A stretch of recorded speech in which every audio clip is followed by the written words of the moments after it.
movie notes on Outbreak, 1995 film. This is my 4 to 5 October 2024 viewing. I'm filming this Friday, 5 October 2024. I started it yesterday, Thursday, 4 October 2024. Did not finish it, so finished it this morning, Friday, 5 October 2024. I'm Tanis Coralee Leonhardi, she, her, hers of Seattle. And as I go through it, I'm going to have some Beecher's mac and cheese. I'll eat it with a pickle fork. Got a little bit left. So, yeah, I'm going to eat it right out of the tub, guys. Alright, and so for this viewing, I came up with, for my description, I'm not even going to heat it up, that's right. I came up with, it's a fiction film about the outbreak of a deadly fast-acting / fast-moving virus impacting humans and non-human species, and a special team of investigators, both scientists and non-scientists, who come to try and stop the spread of the virus. Yeah, so it really focuses on the outbreak part of the virus, of like, there's a case and there's some really deadly symptoms and it's really fast acting. I think in the movie they said fast moving / fast acting was like within 24 hours. Like if it hasn't got you within 24 hours, it moves on, kind of thing. Which is like, well, there you go. So here's it's Beecher's mac and cheese. I cooked it 2 days ago for dinner and had it for dinner yesterday and the day before the day I cooked it. So finishing it off today. And so it focuses on that kind of the beginning there of a virus and trying to bring in a team of scientists, clue in the politicians, so non-scientists, and like try and figure out the virus before it can spread and become a pandemic or an epidemic. So there, and it gets into the testing on monkeys. You know, does the monkey die? So in that sense, I'm gonna say it impacts non-human species as well. Yeah, I think it does a good job of taking a serious thing and a scary thing, especially like a fast-acting one, and making it palatable. And say, based on this movie, there were like, you know, there was this one scene, and I was just watching it, and they had like Dustin Hoffman, so Dustin Hoffman's in here, not in here, in the movie. And there was this one scene where I was just like, that's a handsome hunk moment. And I was like, he rivals Jonathan Rhys-Meyers in match point in his own right, Dustin Hoffman in this movie. Yes, I realized there might be a sizable age difference between the two, but that doesn't mean he's not a hunk, Dustin Hoffman, in this movie. Okay, then I was thinking through, what if something like an actually bad virus, there was an actually bad virus pandemic? And so I was like, okay, squirrel hazmat suits. In addition to squirrel fiats, we're looking at squirrel hazmat suits and isolation chambers. Right? Human children, so this is like the meal. I'm doing a PhD in Italy, kind of mapping. All right, there's squirrels. We gotta do. It's such a deadly virus that isolation rooms and chambers, essentially what they do in pandemics in my lifetime. I was born in approximately 1990s, like early to mid 1990s.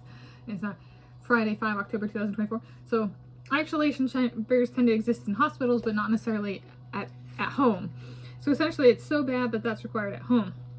So it's like, okay, well, we need it for the children to be safe, which for us is rodents and potentially birds. Right? We got to apply to humans and non-humans, right? Maybe our squirrel children even travel to see the children of Preppy Kitchen in isolation chambers. So if like Preppy Kitchen has isolation chambers for their children, because the squirrels are small, their isolation chambers might be smaller. So then they can still have friends. So there we go. I was thinking through that. How would that, if it was a really bad virus, what might that look like these days?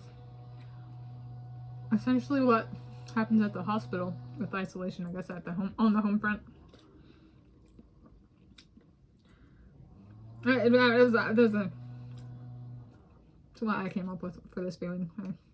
I'm not saying it will, I'm just thinking it through and trying to come up with something, which I did. And then people want to update list on the virginity stuff, which is, do pandemics happen and viruses spread once people have lost their virginity because they feel less inhibited? So it is right that single act affects all of their conduct on some level. Because they're like, well, now that I did that, I can do anything. So I was like, I've done 2 virginity sequences. So this is me and my soulmates. If I get the name wrong, I apologize. But I came up with 2 more. So I have a sequence 3 and a sequence 4. So sequence 3 is, these are both unique in terms of waiting sequences. So they're designed with waiting in mind, not rushing anything. And so sequence 3 was I defined not wanting to rush things, but then also trying to think of who's good at getting things right when they wait. And so it's kind of an inverted list. I'm not slamming number 1 or anything, but like, it's kind of an inverted list. If somebody's really good at waiting and has a good track record with that already, they might be number 10. All right, so it's kind of inverted in that sense of the best waiters are at the bottom. Like, so they can help reinforce and like structure it so we can remember and it's safe. So the order is 1, Leon Marchand with fritters, 2, Kyle Chalmers with critters, 3, Cristiano Ronaldo with jerseys, 4, Let's Al Tobogo with smiles, 5, Nathan Adrian with rings, 6, David Beckham with tattoos, 7, Dominique Szoboszlai with cleats, 8, Post Malone with verses, 9, Jacob Ingebrigtsen with bikes, and 10, Josh Kerr with glitters. All right, so they have like a waiting topic. Okay. And then, so that's sequence 3. Sequence 4 is defined, it's another waiting one.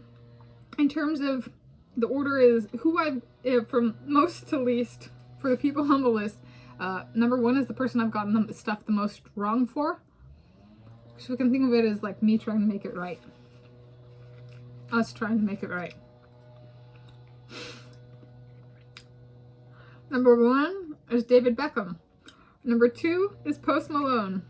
Number 3 is Nathan Adrian. Number 4 is Cristiano Ronaldo. Number 5 is Kyle Chalmers. Number 6 is Josh Kerr. Number 7 is Jacob Ingebrigtsen. Number 8 is Dominique Szoboszlai. Number 9 is Leon Marchand. And number 10 is Let's Al Tobogo.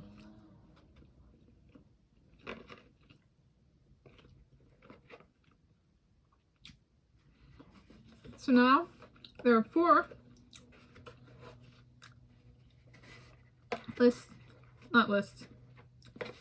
sequences to think about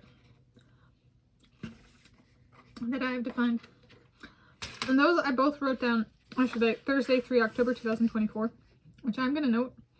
The first sequence I wrote of these sequences is I wrote that one down Tuesday, 3 September 2024, so it's a month, my calendar month later. There we go. I do hope that I do not catch something because I become less inhibited if/when I lose my virginity. Gotta remember, still, basic inhibition is a good thing, and especially in a high-risk situation. We want to be a little bit more cautious and be like, well, but I don't want to catch the virus. Or at least for me, I don't catch the virus. So, there we go.